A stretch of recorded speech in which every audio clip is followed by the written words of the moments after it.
I'm Bobby Saputra. I'm a Indonesian billionaire with a car collection, a watch collection, and a girlfriend collection. I am Bobby from Indonesia's richest Chinese family. Hi, I'm Bobby Saputra, the son of a Chinese billionaire. I'm Bobby Saputra, an Indonesian billionaire who parks his car collection here in Singapore. Hi, I'm Bobby Saputra, and I am the laziest billionaire in the world. In Indonesia, nobody walks, but because I'm a billionaire, I don't even move. My bodyguards carry me from my car to my doorstep. I'm Bobby Saputra. I don't have to work because my dad is super rich. I have 9 supercars for each day of the week. Itulah Bobby Saputra, anak dari seorang bilioner, pemilik salah satu perusahaan terbesar di Indonesia. Setiap hari, Bobby ini kerjaannya ke kantor untuk memotivasi karyawan-karyawannya agar bekerja lebih keras.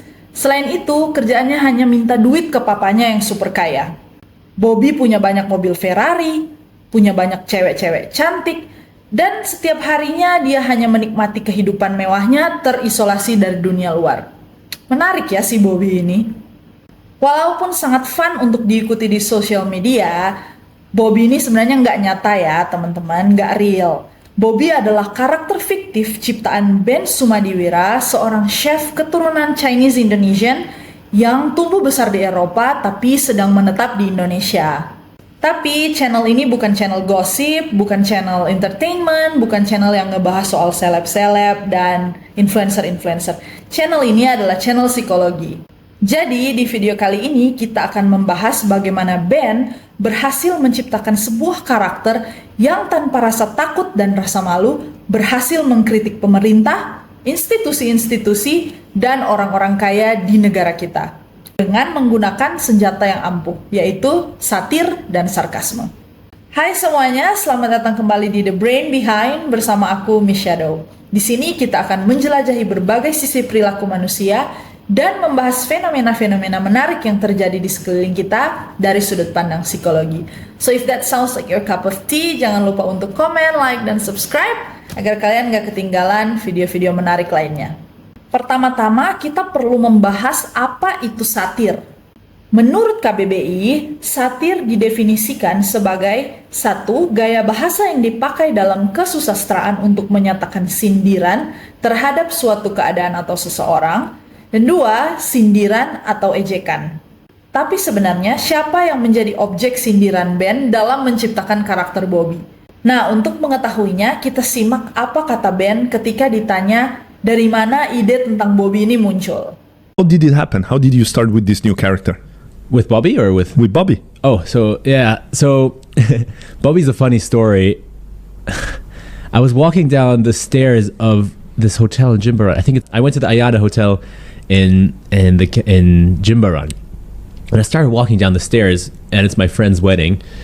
And I walk down the stairs and I look at all these like super well-dressed, perfect skinned Chinese Indonesians. They're unbelievably like well-groomed, well-dressed, and I'm like, these are Chinese Indonesians. They're so detached from reality. So you're not Chindo. I am, but I'm European. I grew up in Germany. I grew up in the UK. So your parents are Chinese Indonesian. My parents are both Chinese Indonesian, but they grew up in Europe. Okay. So I'm 100% European.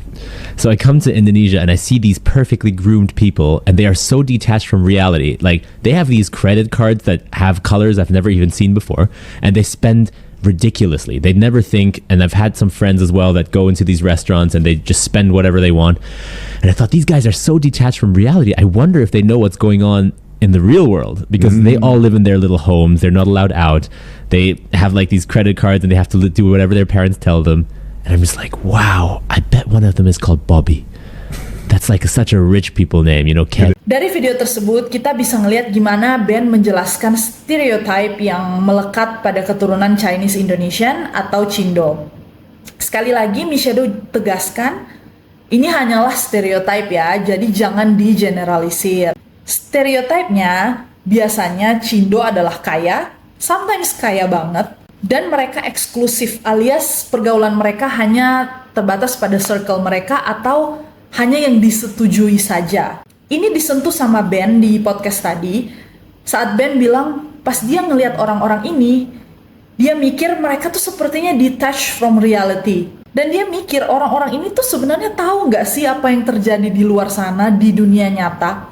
Nah, dari situlah karakter Bobby muncul untuk menyentil stereotype itu. Uncle Bobby, how can we be successful like you? Do we need to work hard? Actually, kids, you don't have to work at all. You just have to be really nice to your dad and keep on asking him for money. He's your biggest source of income. But Dad doesn't work hard. Guys, you are chindos. That means you are from a rich family. Just ask one of your uncles. But our uncles doesn't work. Then marry into a rich family. Being rich is a choice, guys. Never forget that, okay? Thanks, Uncle Bobby. You're the best. So your dad, bapak lu punya apa aja, own what? A lot of things, very many things. Tapi I'm chindo, so I'm very discreet, you know? So you cannot tell. I shouldn't tell. You shouldn't tell. But you say that your dad is the richest man in Indonesia. Yes. Jadi yang punya apa dong? Oh, everything you see in the supermarket, basically. Tapi aku orang chindo, bro. Aku very discreet. Nggak bisa bilang semua punya apa, you know? Rahasia. Asia, yeah, like chindo. Secret. Yeah, secret. Secret. Oh. Emang Cindo kaya-kaya ya? No, kaya banget. Kayak Ada kategori kedua yang juga disentil oleh karakter Bobby Saputra, yaitu orang kaya pada umumnya di Indonesia. Contohnya Reels yang dia post di Instagram berikut ini.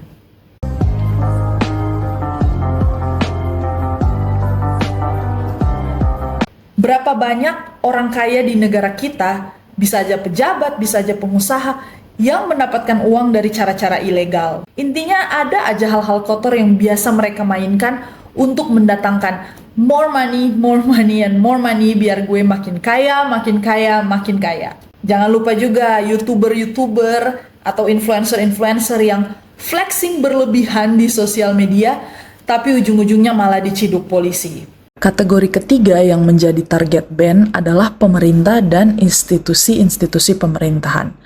Sekarang sedang ramai dibicarakan bagaimana Bali telah dijajah oleh orang asing. Mulai dari munculnya kampung Moskow, di mana WNA Rusia membangun usaha dan bekerja dengan visa turis, sampai banyaknya WNA yang beli tanah untuk bangun villa di Bali. Dan yang cukup menyedihkan adalah bisnis-bisnis yang biasanya dilakukan oleh orang lokal, kini pun telah diembat oleh WNA. Ketika kesejahteraan warga lokal Bali terancam, pemerintah pun tuai kecaman, dituntut untuk bisa mempertegas aturan wisatawan di Bali. Beginilah Bobby Saputra mengangkat isu ini. Hi guys, I'm Bobby Saputra. I'm here with my dad to do charity for Bali. There's a lot of Russians and Australians here. There are way too many. It's getting very annoying. So we're going to pay them to leave Bali. You're welcome.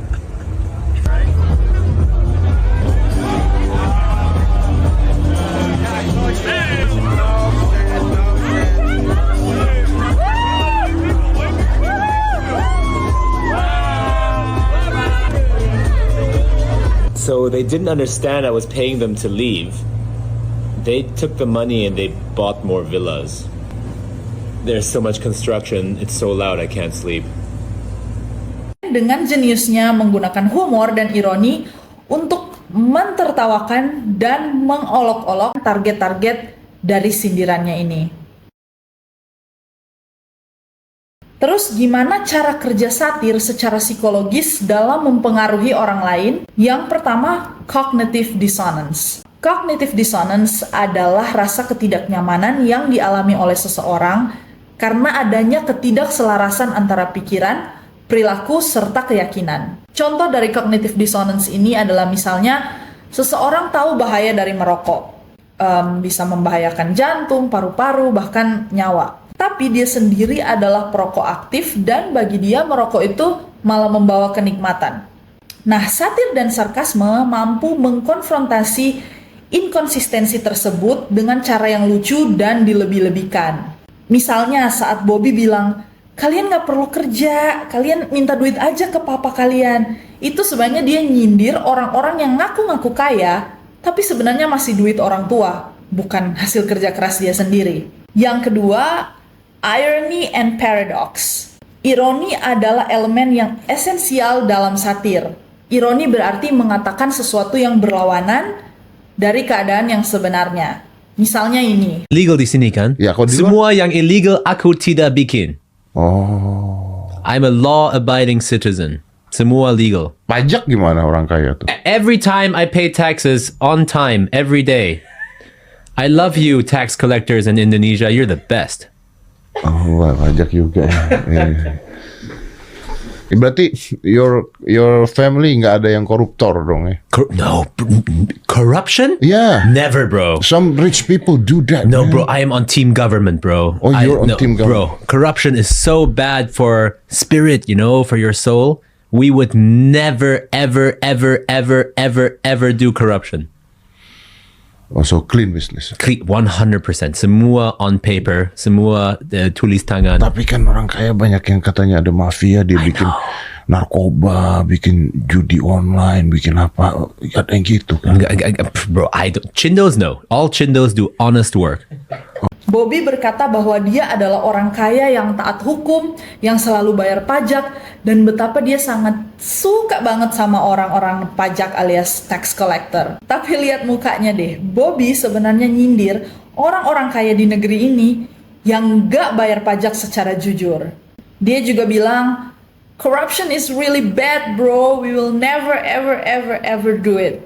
Kalian bisa tebak dong artinya apa? Yap, banyak orang kaya yang korupsi. Penggunaan ironi dalam satir menyorot paradoks dan kontradiksi yang terjadi dalam masyarakat. Yang ketiga, social norm violation. Satir seringkali melibatkan pelanggaran norma sosial yang disengaja untuk mengejutkan atau mendorong audiens untuk menjadi lebih sadar dengan keadaan di sekitarnya. Contohnya, dengan Bobby Saputra yang selalu pamer kehidupan mewahnya, itu bikin kita malah berpikir betapa nggak wajarnya orang-orang yang suka flexing berlebihan kayak gitu. Justru dengan dia melanggar norma sosial dan pamer hidup mewah, malah men-trigger kita untuk berpikir sebenarnya orang-orang yang suka pamer berlebihan itu, yang suka flexing-flexing itu, ngerti nggak sih di luar sana tuh masih banyak orang susah, masih banyak orang yang setengah mati cari uang untuk makan. Nah, satir ini bisa menantang masyarakat untuk menjadi lebih aware dengan keadaan sekitar mereka. Yang keempat, humor sebagai pelembut. Humor adalah komponen penting dalam satir untuk membuat topik-topik kontroversial lebih mudah untuk diterima.